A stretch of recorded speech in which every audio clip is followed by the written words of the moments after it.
अमृतवाणी तपश्चर्येने परिष्कृत वाणीचे चमत्कार भाग 1.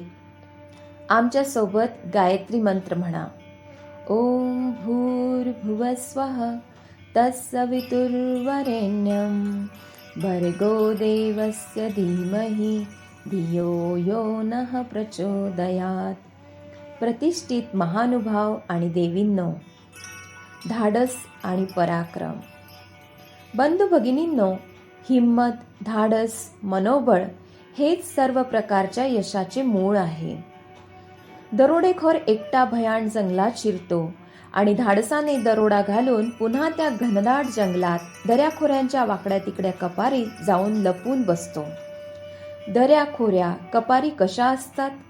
बंधूंनो, कपारी अशा भयाण असतात ज्यात जिकडे तिकडे घनदाट झाडे झुडपे असतात, दऱ्या असतात, रुंदच रुंद व उंचच उंच अशा कडा असतात. रात्री मग तो कुठे झोपत असतो? यातच कुठल्याही कपारीच्या खिंडारात किंवा एखाद्या गुहेत किंवा खड्ड्यात आडोशाला पडून राहतो आणि तिथेच झोपी जातो. त्या दरीत साप विंचू आले तर, हो ना, साप विंचू आले तर त्याला चावायला मागे पुढे पाहत नाही. ते कुणालाही चावू शकतात. त्याने रात्रीच्या काळोखात तिथे कंदील वगैरे काही लावला असेल ना? नाही, दिवा जणू तेथे धोक्याचे आहे. रात्री दिवा नाही, वीज नाही, घनदाट काळोख दाटलेला असतो.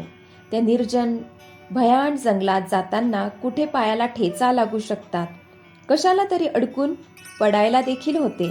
पण या सर्व उंची, अडसर, साप, विंचू, भूते, खेते यांची तमान बाळगता मोठ्या बेडरपणे तो हिमतीने बाहेर पडतो, धाडस दाखवतो आणि आपले काम पार पाडतो.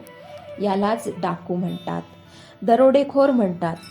ज्याच्याजवळ हिम्मत असते, मनोबळ असते, त्याचाच त्याला फायदा मिळत असतो. मित्रांनो, शरीराच्या दृष्टीने, वजनाच्या दृष्टीने माणसात फारसा फरक नसतो. दरोडेखोर व सामान्य माणूस यात काय फरक असतो? दोघांमध्ये मुख्य हाच फरक असतो की एकाच्या ठिकाणी फार हिंमत असते. या हिमतीच्या बळावर 1-2च दरोडेखोर संपूर्ण गावात दहशत माजवू शकतात. सर्वांना भय दाखवतात, सर्वांवर कुरघोडी करून घेतात आणि सर्वांचा ऐवज लुटून पसार होऊन जातात. गावात 100, 50 किंवा जास्तच माणसे राहतात, पण 2 डाकू या एवढ्या माणसांना लुटून निघून जातात. काय फरक आहे दोघांमध्ये? हिम्मतीचा फरक आहे. लहान मोठी जी खरोखरी जोखमीची कामे असतात त्यासाठी हिम्मतच लागते. हिमतीने ही धोक्याची कामे पूर्ण होतात. जगात जे महापुरुष होऊन गेले त्यांनी काय केले? मुलांनो, ते सुद्धा जोखमीची कामे करीत असतात. त्यांनी आपल्या जीवनात एक डाव खेळण्याचा विडा उचललेला असतो. महापुरुष मुळात धाडसी असतात. त्यांना मारले जाण्याचे भय नेहमी असते. कित्येक मारले जातात, मग ते ही जोखीम कशी घेतात? जोखीम उचलण्यात एका गोष्टीची फार गरज असते. तिचे नाव आहे धाडस, हिम्मत, बेडरपणा. अशी ही हिम्मत, असे हे धाडस वाढवण्याचा एकच उपाय, तो म्हणजे जप. जप करताना जरुरी आहे ही हिम्मत. मित्रांनो, तुम्ही जप करता, फार चांगले आहे. पण जेव्हा तुम्ही जप करीत असता तेव्हा थोडे थोडे धाडस देखील बाळगा, हळूहळू ते वाढवा. असे हे धाडस जर तुमच्यात नसेल तर जप करणे म्हणजे नुसते अंधारात काड्या आपटण्यासारखे आहे, आंधळ्यासारखे एका वाटेवर चालण्यासारखे आहे, ज्याच्याविषयी तुम्हाला काहीच माहीत नाही, त्यामुळे तुम्हाला त्याचा काहीच फायदा होण्यासारखा नाही. म्हणून जपापेक्षा अनुष्ठानाची शक्ती जास्त असते असे सांगण्यात येते. अनुष्ठानाचे फळ देखील जास्त मिळत असते. अनुष्ठान केल्याने अनेक प्रकारे चमत्कार दिसून येतात. अनुष्ठानाचे महात्म्य देखील फार गायलेले आहे. गायत्री मंत्र तर तोच आहे, माळ तीच आहे, जप तोच आहे, पण अनुष्ठानात मात्र शक्ती जास्त उत्पन्न होते. असे का? याचे कारण म्हणजे यात कडक शिस्त असते, कडक नियमांचे बंधन असते. इकडे तिकडे घसरण्याला मज्जाव असतो. व्रताचे कडक नियम पाळावे लागतात. त्यामुळे शरीरात ताण उत्पन्न होतो. तुम्हाला आम्ही येथे चांद्रयान व्रत करण्यासाठी बोलावले आहे.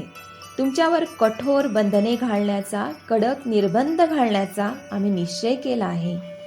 असे हे बंधन प्रत्येकच अनुष्ठानात घालावेच लागते. ते घालण्यात येतातच व घालणे योग्य आहे. मित्रांनो, आमच्या गुरुदेवांनी आमच्याशी असाच कठोरपणा केला. आम्ही त्यांच्यासमोर कडक व्रत घेतले, स्वतःला ताण दिला, पीळ दिला. या कठोरपणामुळे आम्ही फार बळकट झालो, मजबूत झालो, कणखर झालो. घणाच्या आघाताने लोखंड असेच कणखर बनते, कडक बनते. मग त्यांची शस्त्रे बनू शकतात, अनेक प्रकारची उपकरणे बनू शकतात, हत्यारे बनू शकतात, अवजार बनतात. आपटून आपटून चाबूक मजबूत बनतो. घासून घासून तलवारीची धार तीक्ष्ण होते, तेजस्वी होते. भाल्याचे टोक तेज होते. अणुकुची दार व तीक्ष्ण होते, त्याला चकाकी येते. पण असे वारंवार घासले नाही तर काय होईल? तेव्हा ते भाल्याचे टोक टोकदार होणार नाही, त्याला चकाकी येणार नाही. चमक कशी येणार? जे हत्यार आमच्याजवळ आहे, जे अवजार आहे, त्याला चकाकी आणण्यासाठी, त्याची धार तेज करण्यासाठी, तीक्ष्ण करण्यासाठी त्याला घासून घासून रगडून काढणे जरुरीचे आहे. त्यासाठी त्याला खूप घासणे, रगडणे फार आवश्यक आहे. त्यावर कठोर कडक असे घर्षणाचे, रगडण्याचे घाव घालणे जरुरीचे आहे. हीच प्रक्रिया अनुष्ठानामध्ये करण्यात येते. हाच सिद्धांत त्या ठिकाणी काम करीत असतो. अनुष्ठानाचे सामान्य नियम तर आम्ही तुम्हाला नवरात्रीच्या वेळी सांगतच असतो व ते तुमच्याकडून पाळले जातील याचा कटाक्ष ठेवीत असतो. नवरात्रात तुम्ही अनुष्ठान केले असेल तेव्हा तुमच्यात काय फरक पडला? रोजच्या 27 माळा जप तुम्ही करीत होता. मुलांनो, 27 माळांचा जप तर तुम्ही असा सुद्धा करू शकला असता. खाटेवर पडल्या पडल्या मानसिक जप देखील करीत असतात. तेव्हा तुमच्यावर काही ठराविक नियम लादले गेले असतील ना? काही बंधने तुम्ही पाळली असतील ना? ते नियम पाळण्याचे कठोर बंधन आपल्यावर लावण्यात आले असतील ना? होय, तुमच्यावर बंधने लावली गेली. एवढी कठीण परीक्षा घेतल्यानंतर ते सहन करण्याची शक्ती, तेवढे बळ, मनोबळ तुमच्यात आहे की नाही? तुमच्यात संकल्पाचे बळ आहे की नाही? दृढ निश्चय आहे की नाही? याची कठोर परीक्षा घेतली गेली. होय ना? कठोरता व कडक नियम यांनी जपाचे सामर्थ्य वाढते.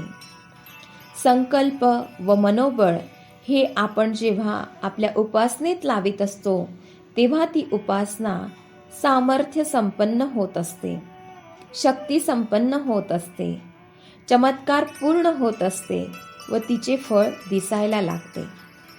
मित्रांनो, आमच्या गुरुदेवांनी जो कठोर प्रयोग केला, जी कडक बंधने, नियम, अनुशासन त्यांनी आमच्यावर लादून ठेवली, त्याचे महत्त्व तुम्हाला कळायला हवे.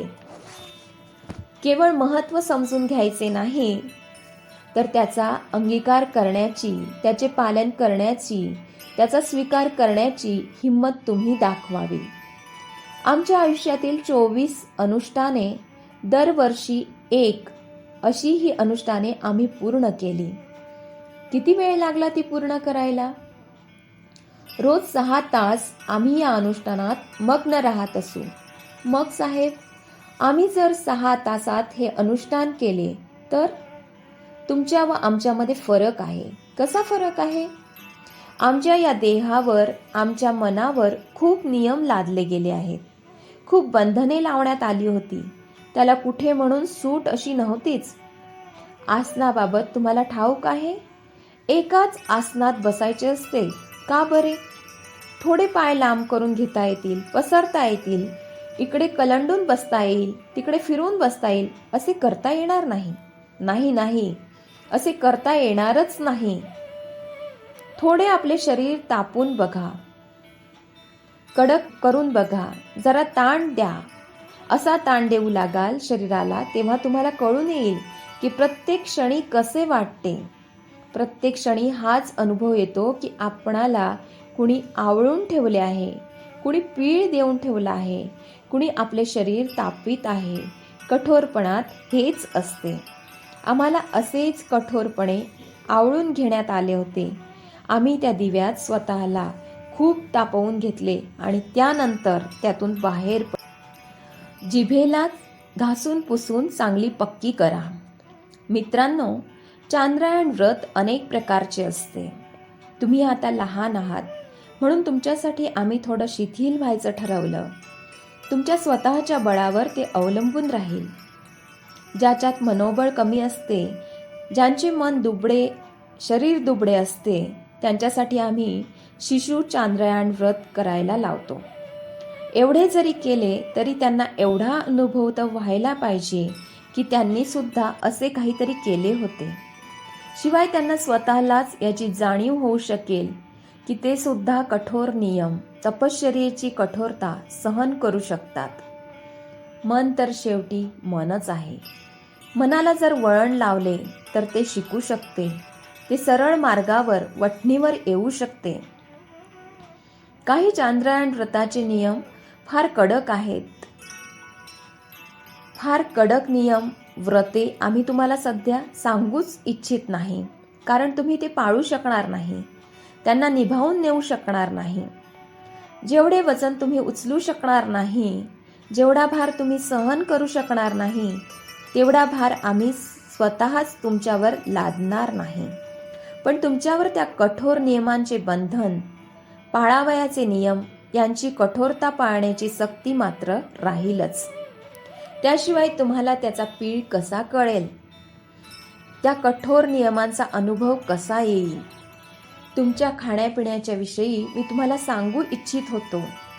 खाण्यापिण्याच्या बाबतीत आमच्यावर फार कठोर बंधने घालण्यात आली. काय कठोर नियम होते मित्रांनो?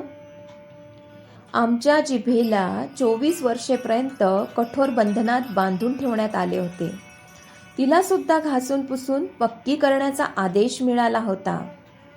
लोखंडाला भट्टीत तापवून त्याचे पोलाद बनवण्यात येते. त्यापासून स्टील तयार करण्यात येते. त्यासाठी त्याला खूप लाल होईस्तोवर तापवायचे असते.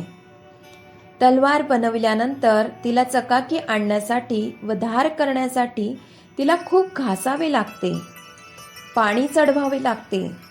तेव्हाच ती आपले काम नीट करायला तयार होते. आमच्या जिभेला असेच तलवारीसारखे काम करायचे आहे, म्हणून तिच्यावर खूपशी बंधने लावण्यात आली होती.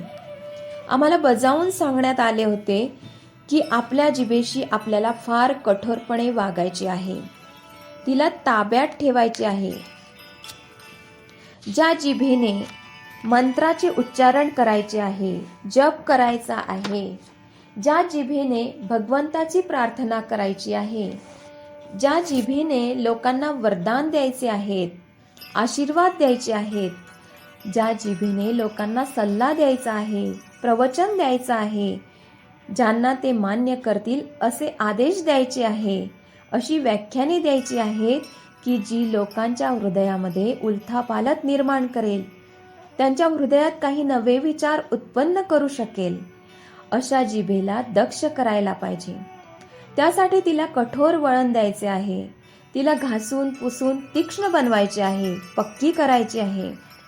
अशा प्रकारे 24 वर्षांपर्यंत आम्ही या जिभेला कठोर नियंत्रणाखाली ठेवले. तिच्याशी फार कठोर व्यवहार केला. या कठोरपणाचा परिणाम जिभेत शक्ती आली. मित्रांनो, दुसरी माणसे काही खात आहेत हे पाहून आमचे डोळे तिकडे लोभसवाणे होऊन पाहू लागले. तर जीभ म्हणाली, दुसरी माणसे कितीतरी खात राहतात, आम्हाला पण खायला हवे. आम्ही जिभेला जरब देत म्हटले, नाही, तुला आमचे म्हणणे ऐकावेच लागेल. तू माझ्या तोंडात राहत आहेस ना, आमच्या घरी राहत आहेस ना, आम्ही काही तुझ्या घरी आलो नाही, मग तू आमचे म्हणणे ऐकणार नाही हे कसे? जीभ म्हणाली, मग आम्हालाच सुट्टी देऊन टाका, झाले. नाही नाही, तुला सुट्टी कशी देणार? तुला आमच्यासाठीच बनवले आहे. तू आमच्याच घरी राहत आहेस, म्हणून आमची गुलामी स्वीकारावीच लागेल. तुझी गुलामी आम्ही का बरे स्वीकारावी? मित्रांनो, जिभेशी आमचा नेहमीच असा तंटा होत राहायचा. 24 वर्षात या जिभेने कित्येकदा आम्हाला म्हटले, भाऊ आम्हाला मिठाई द्या ना खायला. घरी सणवार येतात, लग्नकार्य होतात, इतर समारंभ होतात, तेव्हा जीभ म्हणायची, तुम्हाला देखील खायला हवे आहे हे सारे. आम्ही म्हणत असो, नाही नाही, आमच्यावर बंधन लावण्यात आले आहे नियमांचे. काही तत्वांना आम्ही बांधील आहोत. सर्व जण खात राहतील, पण त्या सर्वांची नक्कल आम्ही करू शकत नाही. सर्व लोकांमध्ये व साधकांमध्ये फरक असतो. साधक साधक असतो, तपस्वी तपस्वी असतो. लोक तर काहीही करीत असतात, फार स्वार्थी असतात, फार खादाड असतात. लोकांना स्वतःसाठी सवलत मिळायला हवी, पण साधकाला ही घेता येत नाही. त्याला या सवलतीचा अधिकार नसतो. आम्ही जिभेला असे बजावून सांगितले, समजावून सांगितले. शेवटी तिने आमचे ऐकले. ती निमूटपणे आमची म्हणणे ऐकू लागली. मित्रांनो, 24 वर्षेपर्यंत या जिभेला आम्ही जो लगाम लावला होता, तिला जे बंधन घालून दिले होते, त्याचा परिणाम काय झाला? तिने जे मंत्र म्हटले होते, जे तप केले होते, जप केला होता, ते सर्व फार समर्थ बनले. त्यांची शक्ती फार वाढली. त्यांनी फळ दिले, चमत्कार दाखविले. ही अशी कठोर सक्ती केली नसती तर? तेव्हा आम्ही काय सांगावे? जपाची संख्या तर निश्चितच पूर्ण झाली असती, पण संख्या पूर्ण होऊन देखील काही परिणाम दिसायला लागले असते काय? नाही, मुळीच नाही. कारण जर या जिभेला नियंत्रणाखाली आणता आले नसते, तर या तपश्चर्येचे फळ, त्यांचे परिणाम दिसले नसते. जीभ चमत्कार दाखवू शकली नसती. जिभेने लोकांना कथा सांगता येऊ शकते, कीर्तन करता येऊ शकते, भजन म्हणता येऊ शकते, व्याख्यान देता येऊ शकते. जिभेने लोकांचे कल्याण करता येऊ शकते. जी जीभ अनुष्ठानाद्वारे चांगली तयार झालेली असते, परिपक्व झालेली असते, ती फार अलौकिक बनते. तिचे सामर्थ्य, तिचे ओज, तिची क्षमता काही निराळीच असते. जिभेच्या चमत्कारांची एक गोष्ट मी तुम्हाला सांगतो. ऋषी शृंग यांनी आपल्या जिभेने काही शब्दांचा उच्चार करून, काही मंत्राचे उच्चारण करून दशरथ राजाला पुत्र होण्याचा आशीर्वाद दिला होता. हा आशीर्वाद 100% सफल झाला. मंत्र सफल झाले होते. होय मुलांनो, त्यांच्या जिभेने जे मंत्र म्हटले ते पूर्णपणे सफल झाले होते. अखंड ज्योती मराठी, डिसेंबर 2013, पृष्ठ क्रमांक 21, 22, 23, 24.